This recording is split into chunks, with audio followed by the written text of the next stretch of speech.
Test, test.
Good morning again. Welcome to First Parish in Brookline, a Unitarian Universalist congregation. We are so glad you are all here with us this morning. My name is Lisa Underhill. My pronouns are she, her, and I am your worship associate today. Our service will be led by our interim minister, the Reverend Joe Cherry. If you are new or this is your first time at First Parish, we extend a special welcome to you. However you identify, wherever you are in your faith journey, you are welcome here. We hope you will join us after the service today for coffee, conversation, and snacks. Just follow the crowd out this door over here. And now we have some announcements. I would first like to say there is no RE program today, but a wonderful activity sheet was prepared by Kay, and it's available if you didn't get it on the way in. There's more over here. There's art supplies and books and things to do there for anyone that wants them. And I think Kay also has an announcement about an upcoming event.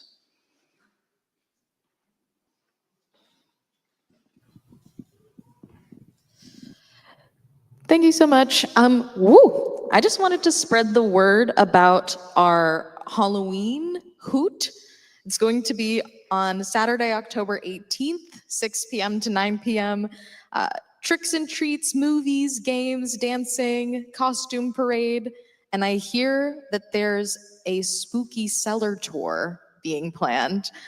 This is for everyone in the community. Bring your neighbors. It's definitely a big community event, so we're very excited for that. And thank you to Nathan Freitas and all the volunteers who have helped put this together. Thank you, Kay. It sounds wonderful.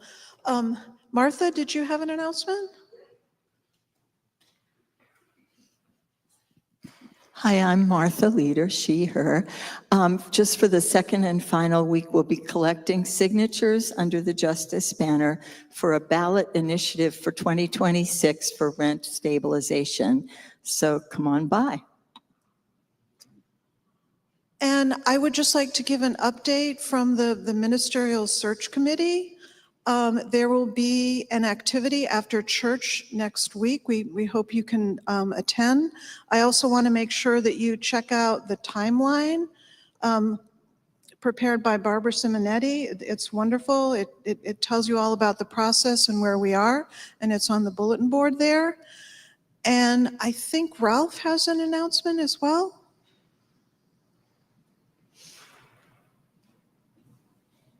Thank you, Lisa. Ralph Child, he, him, Deputy Chair of the board. I'm up here to report that at our board meeting this past week, Thursday, we considered a request that had come in from a number of parishioners that on behalf of First Parish, the board specifically endorse the No Kings event that is on next Saturday, the 18th. Four of the board members and Reverend Joe are going to attend. I'm going to attend, as is board chair Whit Larrabee. Let's see, also Tim Daly, who's here, and Sarah Luchansky, who's here, and we'll all be attending. There are two ways to join other church members. One, and this is in the bulletin that came out yesterday, Eliza Blanchard will be going early and can be found under the bracelet of the Embrace statue on the Common at 10:45. But at 11:45, I'm sorry. The event is from 12 to 3. And then Reverend Joe and I and others are going to meet anybody who wants to come with us here at church at 10 a.m. And then we will proceed by the Green Line downtown to connect with Eliza at the Embrace statue. And we'll probably have a banner and all of that. So please, everybody who feels obligated, choose one of those methods. There will be a little more information about this in the bulletin for next Friday, but really just reinforcing what I just said. Thank you. Thank you, Ralph. And then just one final announcement. This is just a reminder, the First Parish Ombudsperson, Darlene Millman, is available to assist employees or members with any conflict involving the interim minister, Reverend Joe Cherry. This volunteer position was established by Reverend Joe and approved by the board last year to support a healthy community. Darlene, can you stand up and wave so that people... Great. So that's Darlene. Her contact information is in the bulletin. And now, unless there are any further announcements? Okay. Okay. And now we will deepen into worship.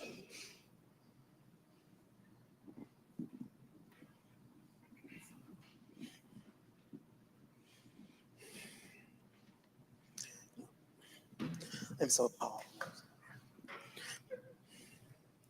It takes great courage and grace to feel the call to awaken.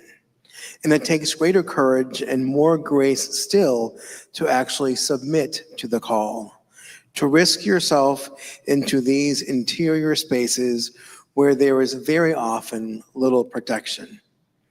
It takes a great person to creatively inhabit her own mind and not turn her mind into a destructive force that can ransack her life. You need compassion for yourself, particularly in American society, because many people in America identify themselves through the models and modules of psychology that inevitably categorize them as a syndrome. Lovely people feel that their real identity is working on themselves, and some work on themselves with such harshness. Like a demented gardener who won't let the soil settle for anything to grow, they keep raking, tearing away the nurturing clay from their own heart, and then they're surprised that they feel so empty and vacant. Self-compassion is paramount. When you are compassionate with yourself, you trust in your soul, which lets you guide your life. Your soul knows the geography of your destiny better than you do. Please join together in singing verses 1 and 3 of Earth Was Given as a Garden.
And now I'd like to invite Meryl to come up to light our chalice.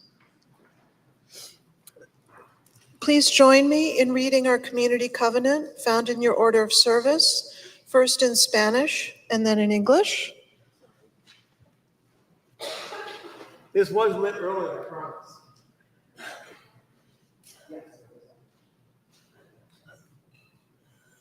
Thank you. Sorry, Meryl. Nos entregamos y nos comprometemos a caminar juntos como congregación, prometiendo con mucha fe cuidarnos mutuamente y deleitarnos en el amor que permanecerá entre nosotros. We give ourselves one unto another, covenanting to walk together as a congregation, promising faithfully to watch over one another and for love to abide in our midst.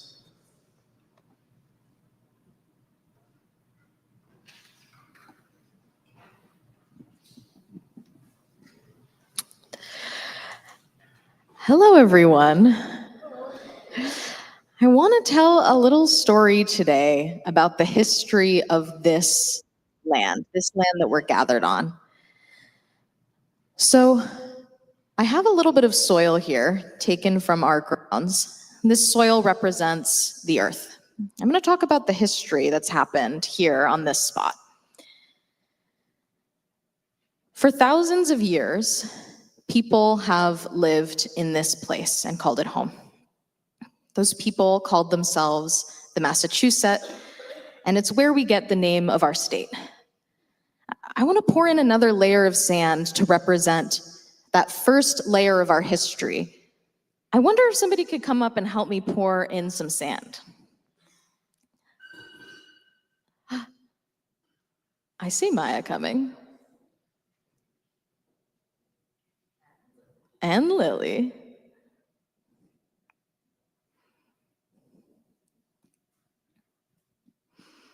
Awesome. All right, I have a big bucket of sand, lots of different colors.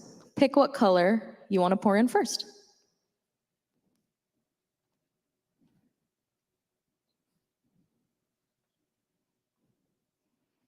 Awesome. Let me help you get it open.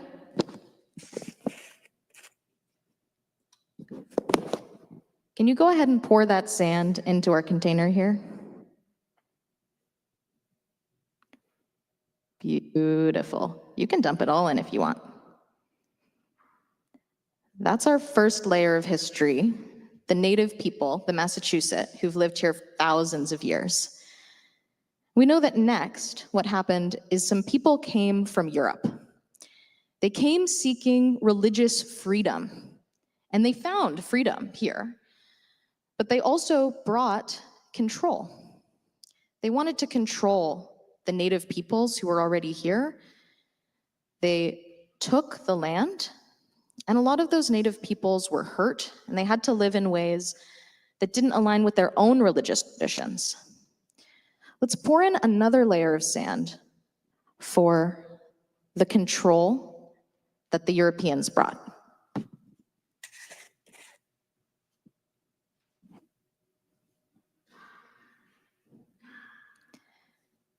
Thank you so much, Maya. And we remember that this is also a part of our history. We know that when the Europeans came and they saw this land, they wanted to make money. And one of the things that they did was they brought people here from Africa and forced them to work. It was very sad. They forced them to work without any money. A lot of people were hurt and separated from their families. This is our history, Maya. Can you pick another color of sand that we're going to pour in to represent the slavery that happened in this very spot? Thank you.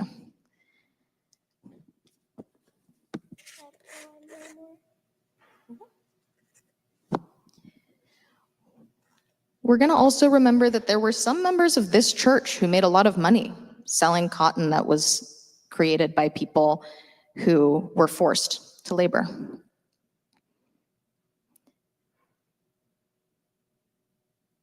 Thank you, Maya. But there's a part of this history I haven't started sharing yet.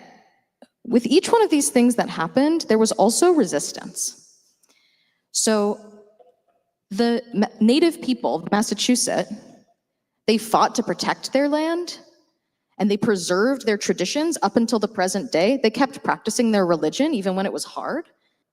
So this next layer that Lily is pouring in represents that resistance, that fighting spirit that's also a part of our history.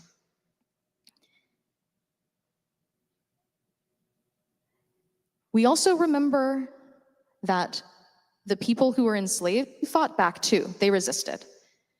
They staged rebellions, they wrote books, they helped each other escape. And we remember that there were people in this very church who fought for slavery to end. That is also a part of our history. Let's pour in another layer of sand.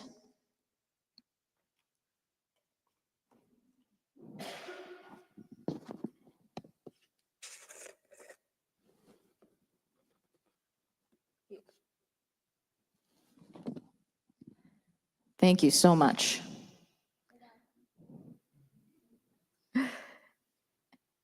And we know that people are still fighting up until the present day to protect all these things. Our story's not done. We know that there are lots of people who came to this place from all over the world. We call those people immigrants. Oh, yeah. We know that immigrants came and from all over the world. Sometimes they were told they couldn't get jobs. Sometimes they were forced to live in places that weren't safe.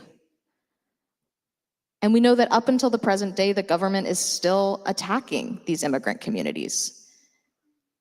Yeah, because we know what happens next, Maya, right? It's resistance. It's fighting back. We know that immigrants built their own communities of safety.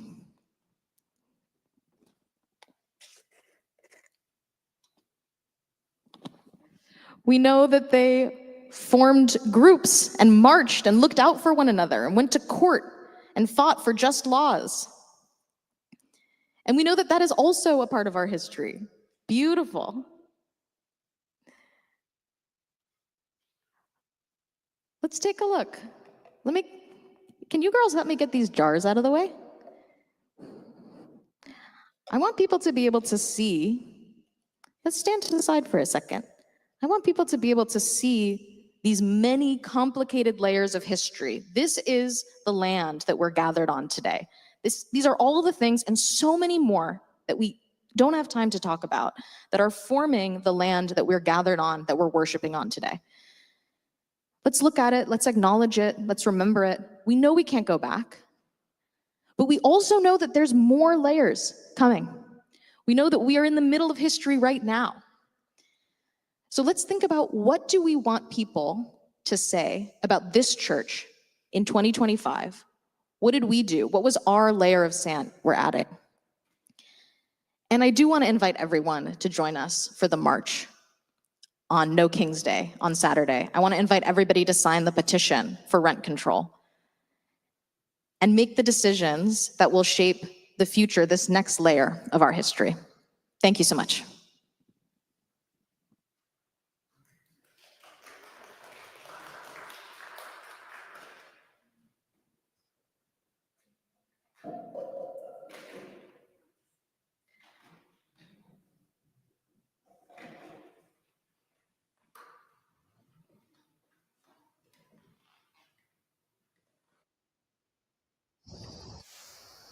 Thank you, guys.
Our reading today is a poem by Kent M. Keith, titled The Paradoxical Commandments.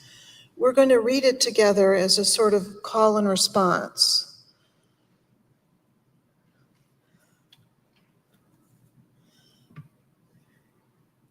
People are illogical, unreasonable, and self-centered. If you do good, people will accuse you of selfish, ulterior motives. If you are successful, you will win false friends and true enemies. The good you do today will be forgotten tomorrow. Honesty and frankness make you vulnerable. The biggest men and women with the biggest ideas can be shot down by the smallest men and women with the smallest minds. People favor underdogs, but follow only top dogs. What you spend years building may be destroyed overnight. People really need help, but may attack you if you do help them. Give the world the best you have, and you'll get kicked in the teeth. Thank you. Now is the time for our offering. We invite your generosity to support the good work of this community of faith and hope. If this is your first time visiting us, please feel free to let the offering plate pass you by.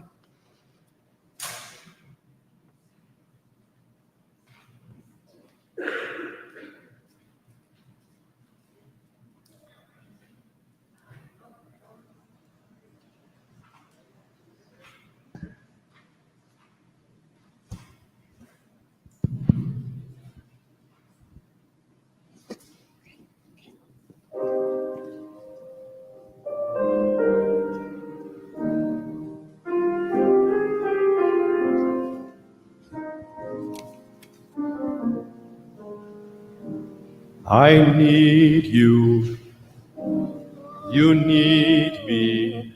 We're all a part of God's body. Stand with me, agree with me. We're all a part of God's body. It is God's will that every need be supplied. You are important to me. I need you to survive. You are important to me. I need you to survive.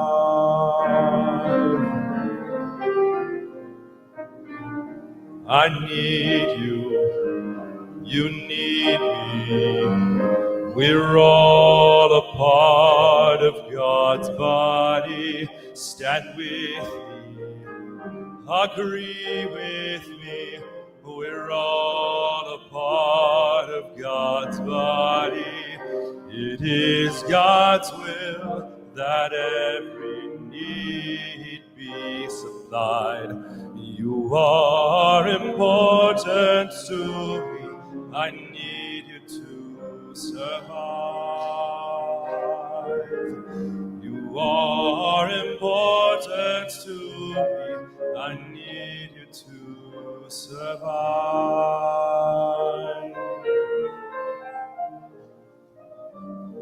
I pray for you, you pray for me. I love you, I need you to survive. I won't harm you with words from my mouth. I love you, I need you to to survive. I pray for you, you pray for me. I love you, I need you to survive. I won't harm you with words from my mouth. I love you, I need you to survive. I pray for you, you pray for me. I love you, I need you to survive. I won't harm you with words from my mouth.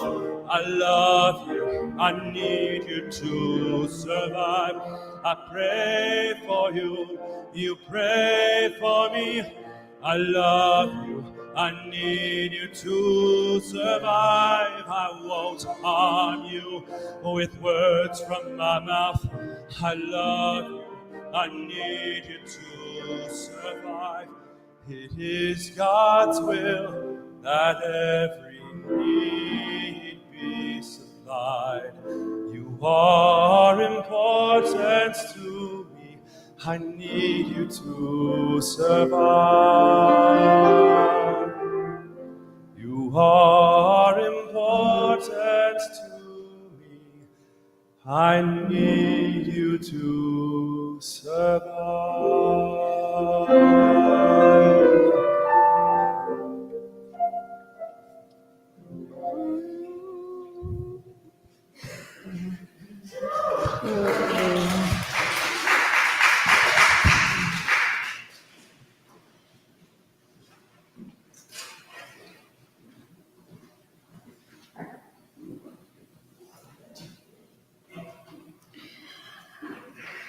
Hi, I'm Darlene Millman. I'm a member of, my pronouns are he, her, and I'm a member of the First Parish Board, as well as the ombudsperson. We thank you for your gifts to First Parish. Reverend Joe and the board see these gifts as an act of trust, and in that trust, we gratefully accept these gifts and promise to do our best to live within our shared values. Thank you.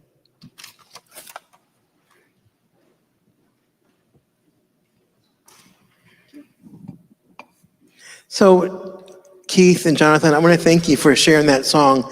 You know, this morning when you were rehearsing, I was trying to figure out where I knew the song from. And it occurred to me, so every year or so, I gather with the other 150, 200 Black, Indigenous, people of color folks who leadership in the UUA. It's called Finding Our Way Home. And I first heard that song and learned that song at Finding Our Way Home. And so I'd like you just for a minute to imagine 150 people of color in leadership at the UUA singing together, breaking spontaneously into harmony, and holding hands when we sang that song together. So thanks for that.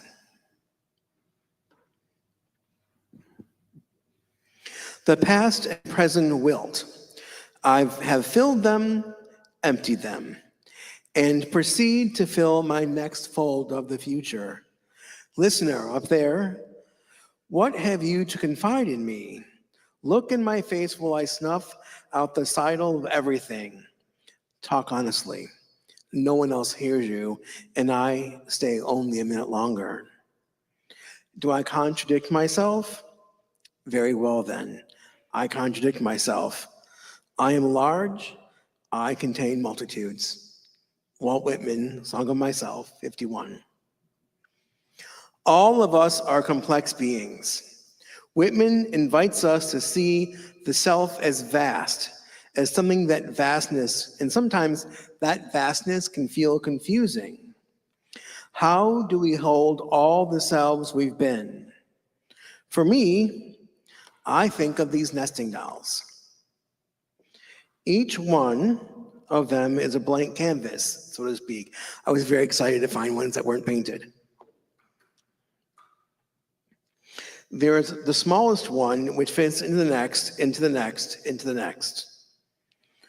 Right now, no matter your age, you are like the biggest of these dolls.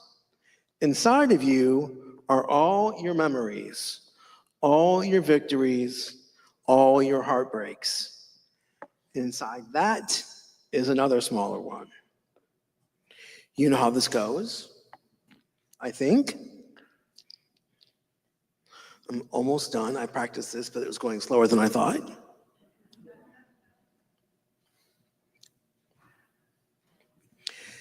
Inside of me is still the little boy who wore a back brace 23 hours a day and loved to play with Matchbox cars and Tonka trucks. In fact, Reverend Denny and I have a 3-foot glass cylinder vase in our house that is stuffed with Matchbox and Hot Wheels cars that we have collected together since we met 16 years ago. Inside of me is the 7-year-old who first picked up the accordion and the 11-year-old who first picked up the clarinet.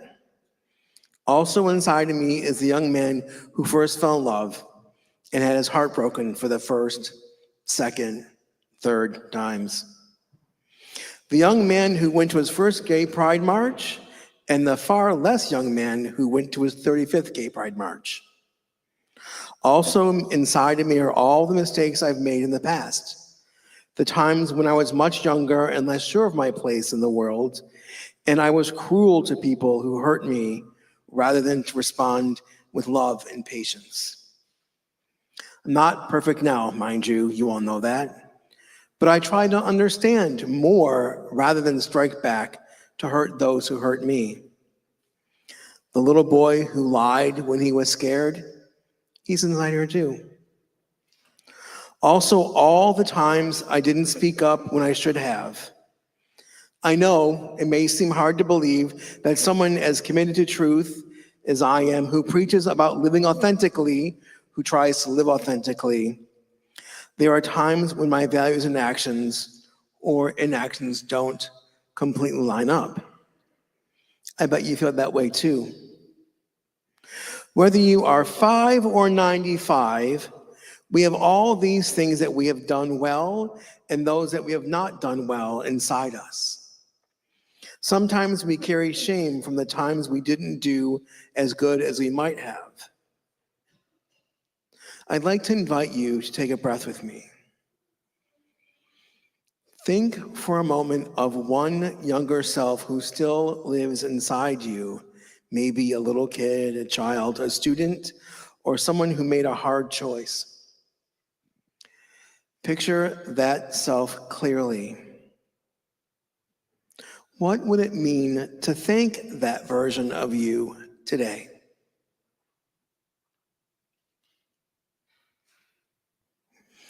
What would you say to them if you could?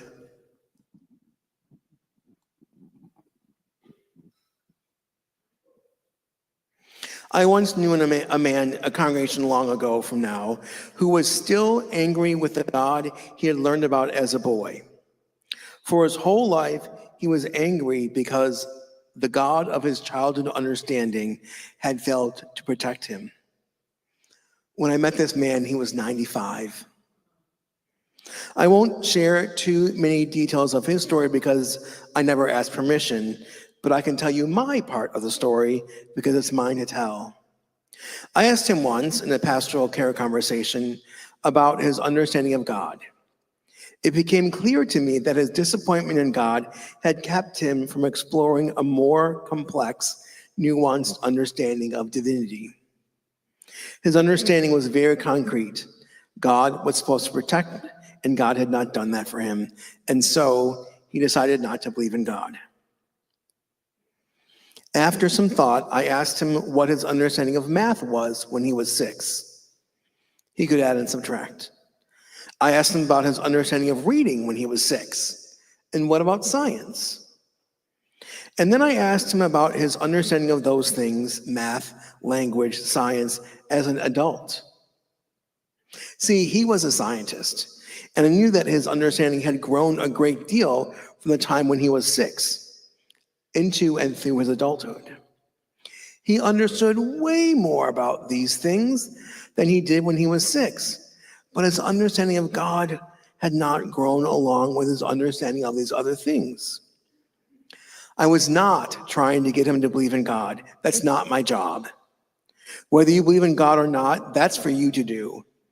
It's my job to ask you to grow and consider your beliefs, not dictate them to you. And so I asked him, what would it be like for you to study other people's understandings of divinity the way you've studied other people's understandings of science and math and language? Again, not trying to get him to believe in God, but trying to get him to let go of the childhood anger he had at God that he'd been carrying around for 9 decades. That anger wasn't helping him, but he was comfortable with the misery and disappointment with God they had carried so long. Andrea Gibson wrote, "The more we change, the more we must commit to loving the people we were before we changed." The most transformative moment in my journey these past years was realizing that new me wasn't extending love to old me. This realization hit me in the middle of the night. I woke and I saw that I just didn't like old me. I was terrified of old me. I feared returning to being anxious, blaming, defensive, closed off. That night, I began to understand something profoundly powerful. In rejecting who I had been and pushing that person away, I was caught in a resistance that would do nothing but recreate old me. The harder I tried to sever ties with the person I had been, the more I found myself embodying that self. Only when I began to offer old me compassion, kindness, and love did a more permeating sense of freedom begin to emerge. When we hate ourselves, we suck all the air and light out of the room, and nothing can grow without air and light. As I reflect on this journey, I see that true healing requires integration, not rejection. The path to becoming more open doesn't lie in casting aside the versions of ourselves we no longer wish to be. It lies in honoring them and thanking them and embracing them with tenderness. Each version of us is a stepping stone, a necessary chapter in the unfolding story of who we are. We are comfortable with our old selves. This is me now. We are used to feeling the way we feel, the way about our mistakes and triumphs that we know so well. Well, they feel comfortable when we think about them, when we repeat the behaviors. If you're like me, you know your past mistakes very well, and you may even today punish yourself for them. But if we listen to Andrea Gibson, we can understand that our life is unfolding, that every mistake, every scar, every victory is a stone on the path to our life's journey. Like these nesting dolls, the past is inside us. With careful work, we can acknowledge the parts of our past that are hard without punishing ourselves. We can treat our past selves with tenderness and then can bring harmony as we are today.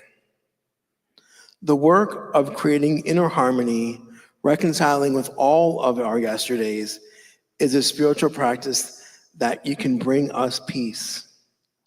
May you and your past selves find a way to do this work and come to live in harmony. Please join together in singing Bring, O Past Your Honor, verses 1, 2, and 4, as put on the wall.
As Reverend Joe extinguishes the chalice, please join me in our unison affirmation, first in Spanish, then in English.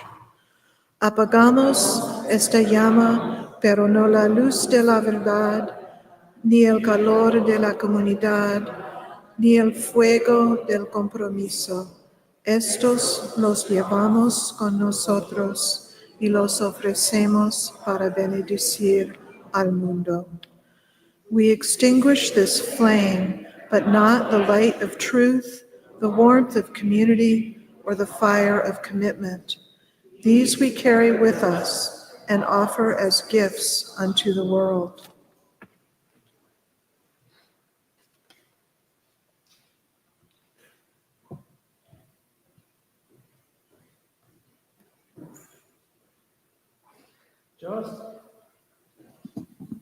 Just as I used these dolls, and Kay and my Lily, and Lily showed us the sand, don't try to erase the layers of history. Try to integrate them, and also remember, there's always room for more sand, more life, and you can change your direction to live a life that you're proud of at any time. So, in so doing that, please accept my gentle, caring offer to live your life to your best ability and take care of yourselves.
Thank you.